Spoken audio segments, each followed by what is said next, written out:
Parce que voilà, en fait, moi je pense qu'il faut éviter les facilités parce que loolu moo dal Ousmane Sonko. Populiste bu taxaw. sàcc. Vous avez pointé du doigt. Man personnellement je ne suis pas impliqué dans ces questions. Donc man du ma défendre sàcc. Man du ma défendre sàcc. Képp ku jël alalu Sénégal da nga ko war a génn. Mais populisme baaxul. Vous avez raison. Vous êtes intelligent en disant que est-ce que du précipitation. Oui, Ousmane Diagne, vous l'avez dit. Faites attention. Justice du émotion, du vengeance. Il faut rester calme. Regardez les dossiers. Élucider ko benn def des enquêtes. Respecter procédures yi. Respecter droit de l'autre. Donc technique. Juger ko, teg ko sur pièce avec des preuves. On ne peut pas mettre des gens en prison sans preuve. Je peux vous donner un seul cas là ci seppi.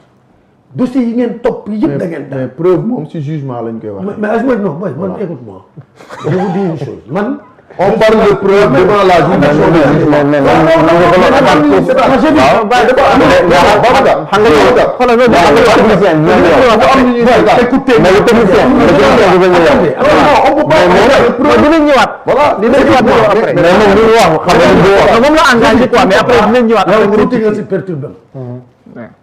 Quand même, j'ai 54 ans. dama tuuti maa mag Ousmane Sonko dama la bëgg a xamal deux choses.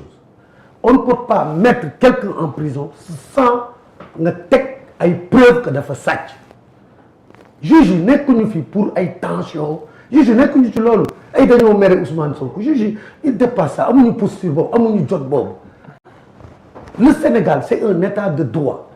C'est vrai que au niveau de la procédure parquet bi nekk parquet comme vous le dites là vous le maîtrisez di ngeen galgal yóbbu nit instruction di ngeen galgal sosal nit mais bu demee ci juge bi daanaka juge bi foofu droit rek lañ fay wax loolu moo indi ñu ngeen topp ñëpp libre beneen mbir bi cautionnement en comptabilité xam naa juriste nga jàngoo comptabilité wala peut-être amoo ci trop kii moi je vous parle en termes comptables l'argent de l'État tout ce qui est caution n'en fait pas partie moo tax ñu créer une entité qui n'est pas dans l'État central qui s'appelle caisse de dépôt et de consignation man agent comptable je consigne damay cautionner tous les comptables publics ont cautionné leur agent là-bas soo demee ba nga pare sa fonction ba Cour des comptes jox le quitus fiscal excuse-moi quitus que xool nañu say jugé nañu say compte et que amuloo DB amuloo lan la État toppee on te donne ton argent donc ça n'appartient pas à l'État. Ça, il faut que mu nekk. Je n'ai jamais dit que ça. C'est pas de l'argent du trésor. C'est à la disposition de l'État. Non, je dis. Là, munoo tàqale caisse de dépôt ak État. Munul nekk. Excuse-moi, munul nekk. C'est impossible. Excuse-moi. Je termine. L'argent du port autonome de Dakar n'est pas l'argent de l'État central. moo tax confusion yi ngeen di def ngeen jël dettu secteur parapublic def ko ak dettu État central. Voilà, il faut connaître l'État pour dire c'est-à-dire xamuloo État ba pare bëgg a wax xamuloo finance publique nga bëgg a wax. C'est ça le drame chez vous. Le drame Pastef yëpp mooy malheureusement vous êtes bëgg ngeen mais mënu leen parce que vous n'avez aucune expérience kenn amu ci jaar-jaar vous êtes en train dëkk bi ce que vous avez réussi à faire aucune réforme n'a été apportée président li mu njëkk a woote lan la njëkk a woote président dafa ne nañu def réforme justice woote waxtaan am ngeen majorité il dit que c'est sur la table de l'Assemblée nationale et vous préférez maintenant tripatouiller le code électoral sur lequel on va parler. Voilà. Donc c'est juste pour vous dire que ce que le PASTEF a réussi foofu laay jeexal. Oui. Ce que le PASTEF a réussi. C'est de plonger le Sénégal dans 5 crises. D'accord. Une crise institutionnelle au sommet de l'État. Oui. Une crise financière et économique. Une crise des valeurs dans l'administration. L'administration comme sabar bu tas. Cette semaine, man, je vous dis, j'ai été victime. Je suis un homme politique, j'ai fait des sorties. Il y a l'affaire Softcare, qui est un scandale, bon, moo raw affaire Azer. Des inspecteurs assermentés, qui sont des presque statuts ou officiers police judiciaire.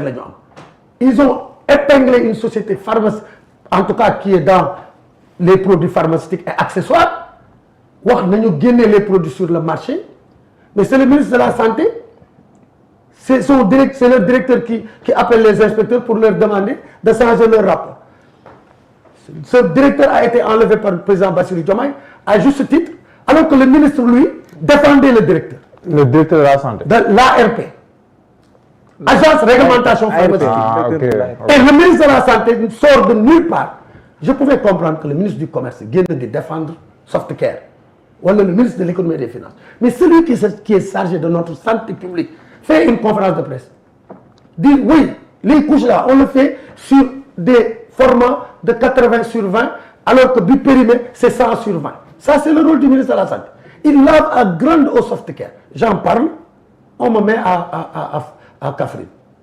Ah, dans la affecté Kaffrine? À la région médicale. Qu'est-ce que je vais faire dans une région médicale? Ah bon?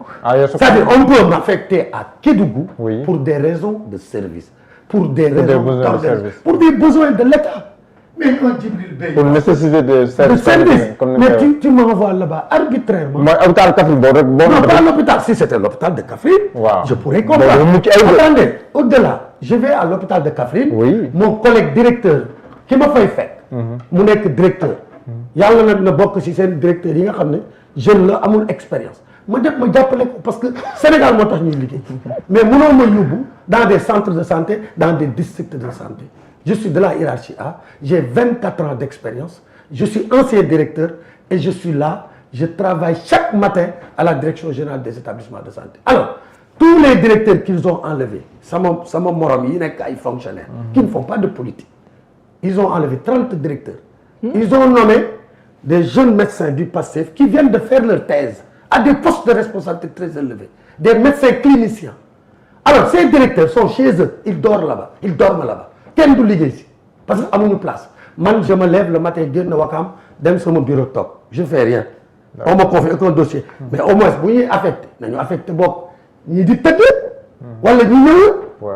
Mais donc, c'est plus Sénégal. Mais- dafa war a weesu loolu. Mais le nouveau directeur général de la Docteur santé, Ousmane Cissé. docteur Ousmane Cissé, commentaire yu bëri na supputation yu bëri na mais yow en tant que politique bu la neexee en tant que lu la neex nga analyser. Non, xam nga man Ousmane, je parle, je l'ai appelé tout à l'heure, ma ne ko j'ai le cœur lourd parce que sama boy la. Ousmane J'ai Cissé. décrié sa nomination parce que man dama wax ne amul woon jaar médecin clinicien Niveau la, bi. professeur la. Non, am na niveau, c'est un professeur. d'accord. Oui. C'est un médecin clinicien, Oui. neurologue. Il peut servir ce pays fu gën a kawe que directeur général de la santé. Oui. Parce que pour être directeur général de la santé, il faut souvent être un médecin de district.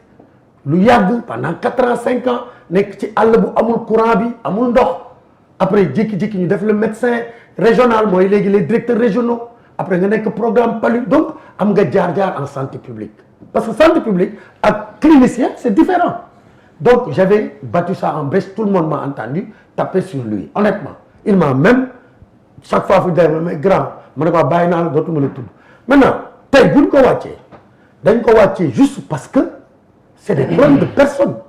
C'est pas lié à un besoin de rupture de mettre des hommes qu'il faut à la place qu'il faut. Ah, drôle. Parce que dans la même semaine, ils ont nommé un médecin boo xam ne interne la woon en 2023 bi la génn interne doon toog ak le directeur sortant le directeur général des établissements de santé sortant moom moo doon ñëw di grève ak interne yi maire bi moo ko doon recevoir di négocier ak moom la defal passation c'est un clinicien il n'a pas beaucoup d'expérience c'est un jeune très poli très courtois Oui. mais bu ñu mënee nommer kooku la nomination c'est discrétionnaire Oui, du président. oui. Mais bu ñu mënee nommer kooku mën faa bàyyi Ousmane mën Cissé. faa bàyyi Ousmane parce que Ousmane nag moo mag kooku quand même moo ko ëpp expérience au niveau hospitalier donc c'est pour dire que c'est pas un besoin de rupture c'est le ministre de la santé qui xam nga ñoom ni mu amee dualité au kaw. sommeil Noonu la amee entre Diomaye si Sonko waaw.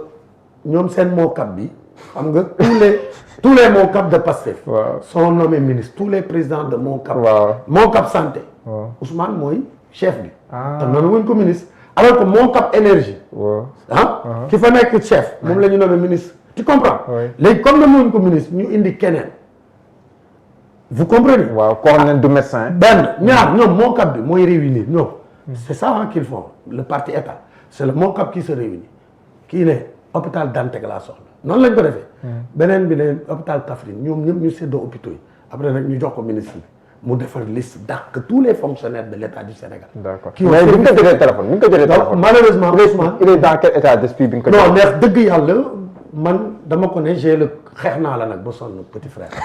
mais biñ la wàccee j'ai le cœur lourd. C'est honnête. j'étais pas man du ma kontaan ci lu.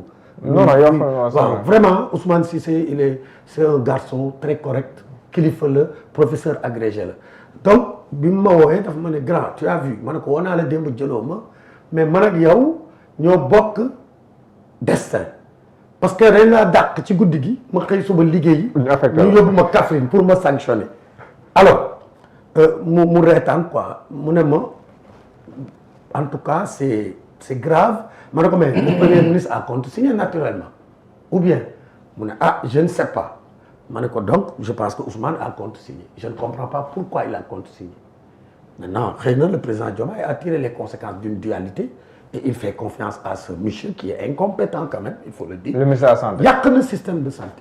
C'est catastrophique, les Sénégalais vont le voir plus encore. On n'a jamais connu cette situation. C'est une situation d'une extrême gravité que nous vivons dans le système de santé. D'accord.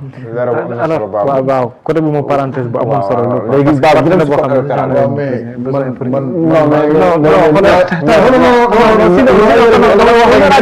damay wax benn phrase rek la maa ngi soo comprendre grand bi lu tax mu kii.